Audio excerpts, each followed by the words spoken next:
Cześć moi drodzy, w kolejnym wideo na kanale. Blitzwolf, czyli marka dobrze znana klientom Banggood, wypuścił nowy model i100, ciekawy, polecany. Jeżeli chodzi o parametry, bardzo interesujący. No i zamówiłem go dla Was, abyście wiedzieli, co z czym się je. A więc przejdźmy do właściwej części recenzji. Opakowanie białe, tekturowe, ekologiczne, brawo producent, chociaż nie widzę tutaj nigdzie loga Blitzwolfa. Na zdjęciu tutaj miało być logo Blitzwolfa, więc opakowanie jest inne niż te standardowe ładowarki Blitzwolfa, które przychodziły w tekturowym opakowaniu. Tutaj mamy takie bardziej opakowanie, powiedziałbym, wyższej klasy. Mamy informację o tym, że jest to Power Delivery Fast Charger 120 W, oczywiście technologia GaN i kilka portów ładowania 3C, 2A, więc całkiem sporo. Mamy ochronę i tutaj oczywiście przed przepięciami, przed przeładowaniami, przed przegrzaniem. Na tych ochron w każdej ładowarce powinno być sporo i tutaj też tak właśnie jest. Tutaj nazwa producenta to jest Prolinks z Londynu i Prolinks z Düsseldorfu, więc dwa oddziały europejskie. Chociaż adres e-mailowy chyba ten sam. Z drugiej strony mamy poglądowo widok samej ładowarki. Są wersje białe i czarne oraz opis. I mamy tutaj model number i100, czyli to jest to, co się pokrywa ze specyfikacją we sklepie Banggood. 120 W i mamy na USB 1 do USB-C 3 do 100 W, z tego co widzę, maksymalnie, czyli oczywiście na jednym z tych portów, nie na wszystkich naraz, bo łącznie ładowarka może podać do 120 W. W przypadku portu A1, A2 mamy maksymalnie 22,5 W. Oczywiście to w zależności od ilości portów. Tak, tutaj mamy jeszcze informację o wersjach kolorystycznych, czarna i biała. Ja powinien mieć czarną. Końcówki też mogą być różne. A producentem jest Shenzhen Aibo. Normy europejskie spełnione.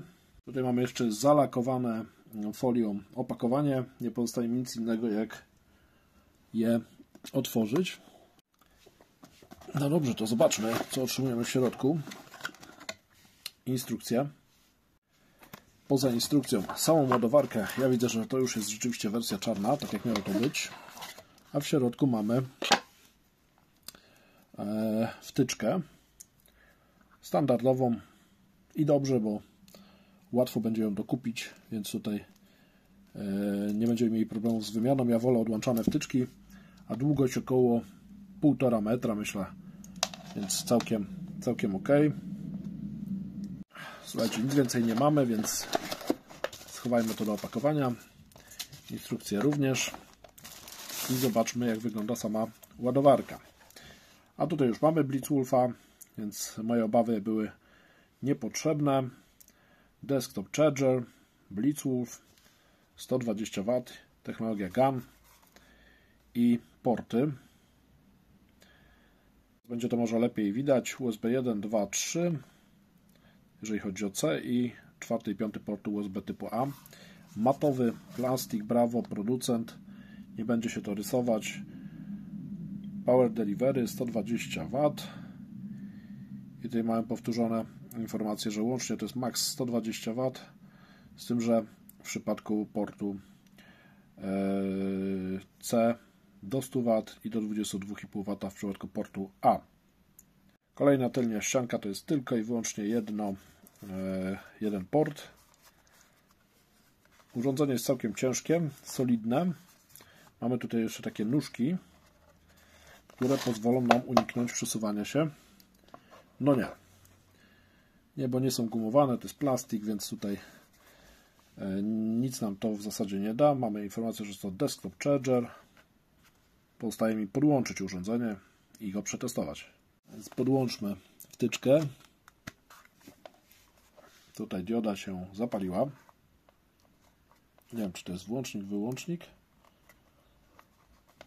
Do czegoś to służy. Nie, to jest chyba tylko, słuchajcie, dioda. Słuchajcie, to co najciekawsze jest w tej ładowarce według opisów, to to, że jeżeli podłączymy do tych portów więcej urządzeń, na przykład 4 albo 5, to możemy osiągnąć nawet więcej niż 120 W, bo tutaj jest 65 W na przykład na pierwszym porcie, na drugim jest 30, to już mamy 95, tu jest 20, więc mamy 115 i na tych dwóch jest po 10, czyli mamy 135 W.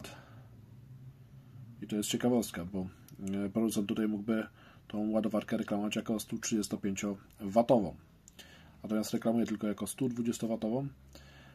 To, co mnie się bardzo podoba, to to, że ten port nie spada poniżej 65W, więc będziemy mogli ładować na przykład laptopa, ładując jednocześnie inne urządzenia wolniej. Sprawdzimy oczywiście, jak to będzie w praktyce. Słuchajcie, na roboczo w tej chwili mamy podłączone 5 urządzeń. Tak na szybko podłączyłem. 60, czy to będzie widać dobrze, 65 W tutaj, Lenovo Legion. Tutaj jest telefon, mam szybkie ładowanie, więc co najmniej te 20 kilka W. Tutaj mamy podłączony ten powerbank, który potrafi do 65 W pobrać, w tej chwili zapewne trochę mniej. I dwa powerbanki, w tym jeden Blitzwolfa, jeden się ładuje, drugi się ładuje.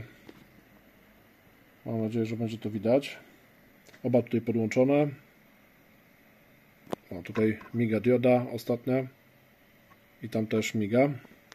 Słuchajcie, pobór prądu przez tą ładowarkę w tej chwili 130 W. Więc powiedziałbym, że naprawdę daje radę. Słuchajcie, test bonusowy. Od razu przepraszam Was za audio, ale nagrywam telefonem, który ładuje. Moi drodzy, mamy w tej chwili 120 W poboru mocy, jak widać. I podłączony laptop 65 W, 22 W, jeżeli się nie mylę, jeden ze smartfonów, drugi smartfon 20 W, co łącznie daje nam już ponad 100 W, dodatkowo podłączone dwa urządzenia po 10 W, czyli dlatego mamy te 118-120 W w tej chwili pobieranej mocy, więc ładowarka trzyma parametry, momentami nawet dobija do 130-140 W, jeżeli mamy oczywiście urządzenia, które są w stanie wspierać maksymalne prędkości i protokoły ładowania w sprzyjających warunkach. Natomiast te 120 W, jak widać w tej chwili, mamy bez problemu osiągnięte i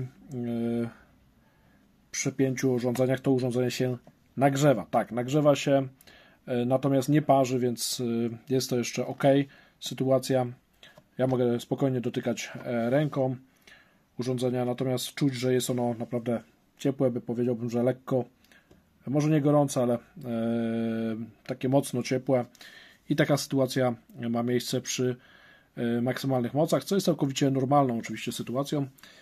Natomiast z ciekawostek, które zauważyłem, to to, że na przykład jeżeli wyłączymy urządzenia podpięte do portu A, to nie następuje renegocjacja mocy na tych trzech głównych portach. To jest duża zaleta, więc prawdopodobnie ma dwa kanały niezależne.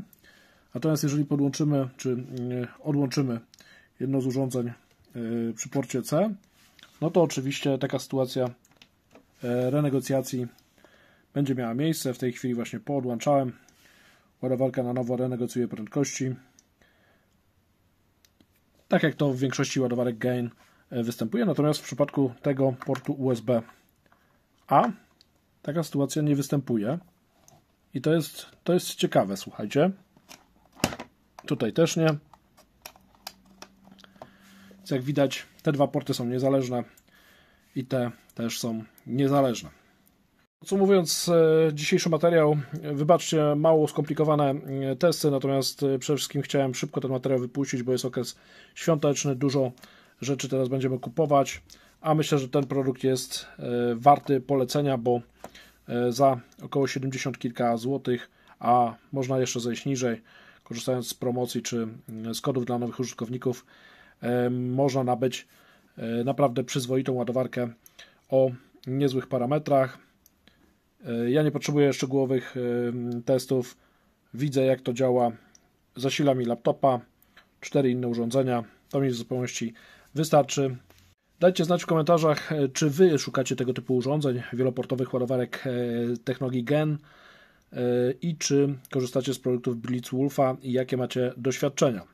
Oczywiście, jeżeli materiał się Wam spodobał, to proszę o łapki w górę, najlepiej subskrypcję również z dzwoneczkiem, aby nie umknął Wam żaden nowy film, a ja na koniec jeszcze Wam podrzucę kilka innych ciekawych materiałów dotyczących ładowarek czy produktów marki Blitzwolf.